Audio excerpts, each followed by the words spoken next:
Hello and welcome back. स्वागत करती हूँ आप सभी लोगों का जो लगातार मेरे वीडियोस को देख रहे हैं और मेरे वीडियोस को पसंद कर रहे हैं। और उन सभी लोगों से मेरा आग्रह है कि वो कृपया बातों को समझें और चीज़ों को समझने की कोशिश करें, उसके बाद ही किसी तरह का कमेंट करें, क्योंकि मेरा उद्देश्य सिर्फ थोड़ी सी जानकारी उपलब्ध कराना है और उनका एनालिसिस करना है, जानकारी का एनालिसिस करना है। चीज़ों को एकदम फेस वैल्यू पे लेने की ज़रूरत नहीं है, क्योंकि चीज़ें जैसी होती है वैसी दिखती नहीं है और जैसी दिखती है वैसी होती नहीं है। अंग्रेजी में कहावत है ना कि all that glitters is not gold. So इसी पे हम लोग आजकल बात करने वाले हैं। आज भी और कल भी हम लोग बात करेंगे कि किस तरह से मोदी सरकार एक फेल सरकार बन गई है। फेल सरकार बन गई है, कुछ लोगों को यहाँ भी आपत्ति होगी, तो मैं बता दूं कि फेल सरकार बन गई है। ये जानने के लिए आपको मेरे कुछ और वीडियोस देखने पड़ेंगे कि किस तरह से सरकार जो है एक फेल सरकार बन गई है। सबसे पहले बात करेंगे गुजरात मॉडल की, जिसके चलते मोदी जी जो है देश के प्राइम मिनिस्टर बन गए थे। गुजरात मॉडल की बात करें तो गुजरात मॉडल बड़ा ही फ्लॉप मॉडल सिद्ध हो चुका है। गुजरात हाई कोर्ट ने बुरी तरह से फटकार लगाते हुए गुजरात के मेडिकल डिपार्टमेंट को कहा है कि ये सिंकिंग टाइटैनिक है, डूबता हुआ जहाज है, क्योंकि यहाँ पर फैसिलिटीज़ के नाम पर और पब्लिक की सुविधा के नाम पर कोरोना के चलते पता चला है कि ज़ीरो लेवल की सर्विसेज है।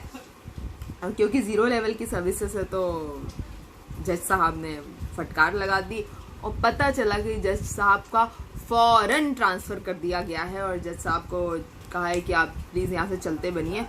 आपने हमारे मोदी जी के गुजरात मॉडल की आपने तौहीन कर दी है और हमारे अगली बार पीएम बनने के चांस पर आपने एक शक की मोहर लगा दी है। You are very apprehensive person, you are very confusing person, you don't know the godfather Modi is the supreme power. So ऐसा कहते हुए उनको जो है रफा दफा कर दिया है, चलता कर दिया है गुजरात सरकार ने और जज साहब का ट्रांसफ़र कर दिया है। मैं आपको बता दूं दोस्तों कि गुजरात में कोरोना के केसेस जो है ट्रम्प अभियान के चलते, नमस्ते ट्रम्प के चलते बहुत ज़्यादा है। महाराष्ट्र और तमिलनाडु के बाद में गुजरात जो है तीसरे नंबर पे सबसे ज़्यादा है कोरोना के मामले में संक्रमित राज्य है। और यहाँ पर संक्रमण के चलते मेडिकल फैसिलिटीज़ जो है वो बहुत ही बेहुदा है और वहाँ पर पब्लिक चिल्ला रही है, मदद की गुहार लगा रही है बैठ के कि हमें कोरोना है, प्लीज़ हमारा इलाज कर दीजिए, हमें कोरोना है, प्लीज़ हमें एडमिशन दे दीजिए हॉस्पिटल के अंदर। लेकिन डॉक्टर्स उफ भी नहीं कर रहे हैं और उन पर कोई ध्यान नहीं दिया जा रहा है। मैंने कुछ महिलाओं को तो देखा था जो बैठ के बाकायदा 24 घंटे से 27 घंटे से हॉस्पिटल्स के बाहर बैठे हैं, सरकारी हॉस्पिटल्स के बाहर बैठे हुए हैं। उनके पास इतनी आमदनी या इतना बजट नहीं है कि वो किसी प्राइवेट हॉस्पिटल में जाके अपनी इस कोरोना नाम की महामारी का इलाज करवा सके। और इस तरह से डॉक्टर्स जो है उनको ओवरलुक कर रहे हैं और पब्लिक का गुस्सा जो है सामने फट कर आ रहा है। ये भी नहीं, और एक और बात पता चली, मैं आपको बता दूं क्योंकि मुझे याद आ गई है कि जो हमारी स्टैचू ऑफ यूनिटी हमने बनाया था गुजरात में, मोदी सरकार ने जो शिलान्यास किया था, कहते हैं 2010 में किया था। कितना सही है कितना झूठ है मुझे पता नहीं है, लेकिन उस मूर्ति में से भी आजकल पानी रिस रहा है। और कहा जाता है कि जो 3000 करोड़ में भी बहुत बड़ा करप्शन और फ्रॉड किया गया है। ये बात हालांकि कितनी सही है मैं नहीं जानती, जानने वाले जान लेंगे। और बहुत सारे लोग जो जानना नहीं चाहते हैं, जो आँख पर पट्टी लगा के बैठे हुए हैं, उनसे मेरा कोई सरोकार नहीं है, कोई वास्ता नहीं है। हालांकि और भी बात हम लोग करने वाले हैं यहाँ पर कि किस तरह से वेंटिलेटर्स के चलते फिर से गुजरात सरकार ने एक जो है करप्शन का बहुत बड़ा जो है ठिकरा अपने सर पर ले लिया है। और ऐसा किया है कि गुजरात सरकार ने फर्जी वेंटिलेटर्स को जो है हॉस्पिटल में इंस्टॉल कराया है। और विजय रूपाणी जी जो गुजरात के सीएम है, उन्होंने तो बाकायदा उनका उद्घाटन भी कर दिया है फर्जी वेंटिलेटर्स का। और आपको बता दूं कि ये वेंटिलेटर्स उसी कंपनी के हैं जो बड़े हाई फाई क्लास के, बिल्कुल हाई ब्रांड के 10 लाख रुपए का सूट जो है मोदी जी को गिफ्ट करते हैं। मेरे ख्याल से ब्रैड पिट भी जब रेड कार्पेट पर चलते होंगे तो मुझे नहीं लगता कि वो 10 लाख रुपए का सूट अफोर्ड कर पाते होंगे, या अफोर्ड भी करते होंगे तो सिलवाना नहीं चाहते होंगे मुझे लगता है। लेकिन मोदी जी को जो है 10 लाख रुपए का सूट जो वो मोदी जी पहन के गए थे, जिसपे मोदी मोदी लिखा हुआ था, वो उसी कंपनी ने दिया था जिस कंपनी ने फर्जी वेंटिलेटर्स बनाए हैं। और इतने फर्जी वेंटिलेटर्स बनाए कि they are not any lower class of ventilators, they are just afro bags. और उस पर अहमदाबाद मिरर की बहुत बड़ी खबर आई है। अगर आप लोगों के पास में अहमदाबाद मिरर की कोई कॉपी मिल जाती है, ऑनलाइन मिल जाती है आपको, तो आप प्लीज़ पढ़िए अहमदाबाद मिरर में इसके बारे में क्या लिखा हुआ है। They are just afro bags. और बहुत हंसने की बात है, कमाल की बात है कि सीएम जी उसका उद्घाटन भी कर देते हैं। और ये कंपनी का नाम है ज्योति लैब्स, ज्योति टेक्नोलॉजीज इस कंपनी का नाम है। और मोदी जी के खास दोस्त की ये कंपनी है, तो आप समझ ही गए होंगे कि सारे जो फ्रॉड है वो सिर आंखों पर है। और इस तरह के फ्रॉड जो है छोटे मोटे, जो हमारी बीजेपी सरकार तो करती रहती है, बड़े फ्रॉड हालांकि करती नहीं है, क्योंकि छोटे मोटे फ्रॉड में काफ़ी कुछ बच जाता है, तो बड़े फ्रॉड करने की हमारी जो सरकार को ज़रूरत नहीं पड़ी है मेरे ख्याल से। और भी बता दूं मैं आपको कि सेल्फ रिलायंस की जहाँ तक बात है, तो आईआईटी रुड़की ने कहा था कि हम 25,000 में एक वेंटिलेटर बना के दे देंगे।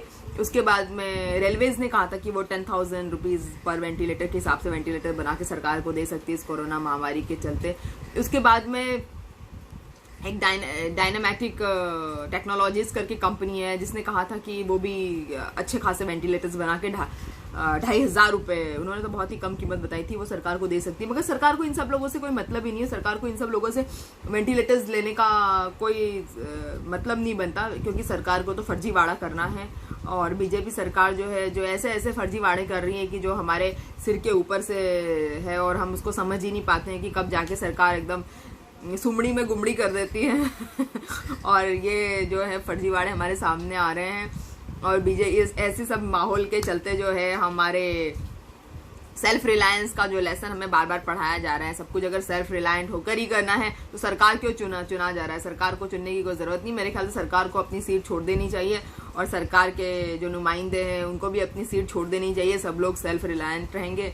आप लोग भी अभी 5वें लॉकडाउन में गुजर रहे हैं, आपको बिल्कुल डेंजर सिचुएशन में आपको धक्के मार दिया गया है कि जाइए कमाइए और काम धंधा अपना करिए। अब बहुत हो गया घर में बैठना और सरकार की बुराई करना, क्योंकि सरकार को समझ में आ गया है कि जब सब लोग घर में बैठेंगे तो सरकार की बुराई तो करेंगे ही करेंगे।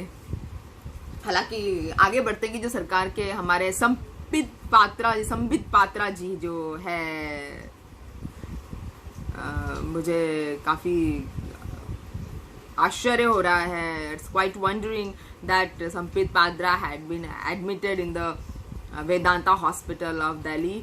और वो हॉस्पिटल में इसलिए एडमिट हो गए हैं कि उनको छत्तीसगढ़ गवर्नमेंट ने उन पे किसी डिफेमेशन केस के चलते एफआईआर की थी, और अब उनको जेल जाना पड़ सकता था। इसीलिए वो कोरोना का बहाना लेके मेरे ख्याल से हॉस्पिटल में एडमिट हो गए। अब कितनी बात सच है कितनी बात झूठ है ये तो कोई नहीं बता सकता, संबित पात्रा जी ही बता सकते हैं। लेकिन काफ़ी वंडरिंग है कि इस तरह से इतने धुआंधार प्रवक्ता को इस तरह के बहानेबाजी करने का सीज़न आ गया है, और उनको इस तरह से धुआंधार बातें ना करते हुए उनको हॉस्पिटल के शरण लेनी पड़ रही है, और हॉस्पिटल की शरण में जाना पड़ रहा है। कहे तो बड़ी चिंता की बात है कि प्रवक्ता ही नहीं रहेंगे तो अब वो शील्ड कौन तैयार करेगा। जो बीजेपी को शील्ड किया जाता था संबित पात्रा जी के द्वारा, वो शील्ड कौन तैयार करेगा, ये भी काफ़ी सोच का विषय है, चिंता का विषय है।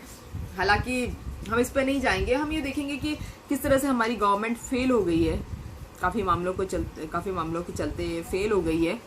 और इस तरह से फेल हो गई है कि जहाँ पर हम लोग हमारी ज़िंदगी की गाड़ी ट्रैक पे लाने की कोशिश कर रहे हैं, वहाँ पे काफ़ी चीज़ें सामने आ रही है कि सरकार जो है वो मजदूरों से किनारा कर रही है। और 5वें लॉकडाउन में जबकि हमारे देश की सिचुएशन इतनी ज़्यादा सेंसिटिव है, जहाँ पर हमें केयर की और ट्रीटमेंट की ज़रूरत थी, टेस्टिंग की ज़रूरत थी, हमें कहा गया है कि आप अपने अपने काम धंधे पे चले जाइए, लौट जाइए वापस से और अपना अपना काम कीजिए। आप कोई ज़रूरत नहीं है आपको घर में बैठने की, जो बहुत ही इनसेंसिटिविटी का परिचायक है।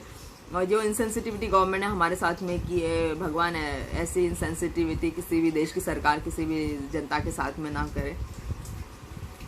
मैं आप लोगों को इसलिए बता रही हूँ कि आप लोगों को थोड़ी सी जानकारी के चलते जागरूकता भी हो। मोदी सरकार ने जो है हमारे नवरत्न जो सोवियत संघ के साथ मिलकर नेहरू जी ने बनाए थे नवरत्न, हमारे गेल, सेल, इस तरह की जो ONGC की नाम की जो बड़ी बड़ी कंपनियां हैं वो सरकार ने नीलाम कर दी है। कहा जाता है कि नीलामी जो है दरिद्रता की निशानी होती है, जिसके लिए हमारी सरकार जो है वो प्राउड फील कर रही है कि काफ़ी सारी चीज़ें इन्होंने नीलाम कर दी है और इन्होंने दिवालिया कर दिया है भारत देश का, भारतवर्ष का इन्होंने दिवालिया निकाल दिया और काफ़ी प्राउड इस पे फील कर रही है। जबकि बहुत शर्म का विषय है कि हम लोगों ने जो है 65 साल की कांग्रेस सरकार जो थी, जो 65 साल में कांग्रेस सरकार ने चीज़ें बना के एक हमारे भारत देश को गौरवान्वित किया था, वही आज हमारी बीजेपी सरकार ने बेचा के किनारा कर लिया है। ये सारे डिसइन्वेस्टमेंट की पॉलिसीज है कि सरकार को सिर्फ प्रॉफिट कमा के अपनी जेब में रखना है और प्रॉफिट का जनता को अकाउंट नहीं देना पड़े, और इसी के चलते सरकार जो है और अमीर बनती चली जाए, गरीब और गरीब बनता चला जाए, पूंजीपति और अमीर बनता चला जाए। ये सारी चीज़ें अगर यूं ही चलती रहेगी तो मुझे नहीं लगता कि आगे आने वाले 5 सालों में हमारी देश की पूरी जो जनता है, नॉट ओनली मजदूर और लेबर क्लास और डेली वेज वर्कर्स, जबकि पूरी की पूरी जनता जो है मुझे लगता है रोड पे होगी। और जैसे अभी मजदूर रोड पे हैं, हम लोग सभी रोड पर होंगे और हम लोगों की सभी की हालत ये होने वाली, क्योंकि प्राइवेट कंपनियों की हालत भी बहुत बिगड़ रही। गवर्नमेंट कंपनियों के साथ साथ गवर्नमेंट कंपनियों के एम्प्लॉयज़ का DA काट लिया गया है। प्राइवेट कंपनीज के एम्प्लॉयज़ का तो 50% से भी ज़्यादा सैलरी शेयर काट लिया गया है। कुछ कंपनीज हालांकि अच्छी है जिन्होंने केवल 20% ही काटे हैं। रेंट तो बाकायदा देना ही पड़ रहा है हमको, और हमसे कहा जाता है कि हम रेंट ना लें हमारे किराएदारों से। अगर हम रेंट ना लें तो फिर हमारी जो बैंकों की किस्तें हैं उस पर इंटरेस्ट लग रहा है, वो हम कहाँ से भेजेंगे? ये सरकार से सवाल पूछना बनता है। और बहुत सारे लोग सोचेंगे सरकार से सवाल पूछना जो है ये एंटी मोदी या एंटी नेशनलिज्म का काम है, लेकिन मुझे लगता है कि हमें सरकार से सवाल पूछना पड़ेगा, क्योंकि जब इंटरेस्ट हमें भरना है तो हम किराया क्यों ना लें? किराया तो बाकायदा हम लेंगे ही लेंगे, इसमें कोई दो राय नहीं है। और जो भी लॉकडाउन खुलने के बाद में हमारी प्रॉब्लम्स हमारे सामने हैं, उसको लेके सबसे बड़ा सवाल ये है कि हम कोरोना से अपने आप को कैसे बचाएं, जबकि हमारे देश में कोरोना के मामले जो है 1,60,000 से ज़्यादा बढ़ गए हैं अब। तो सरकार से सवाल पूछना तो बनता ही है कि अब कैसे हम लोग अपनी ज़िंदगी को बचाएंगे। जॉब को बचाना तो एक दूसरी बात है, लाइवलीहुड को बचाना दूसरी बात है, लेकिन हम जिंदा ही नहीं रहेंगे तो सरकार किसको लूटेगी? सरकार को भी शायद ये सोचने की आवश्यकता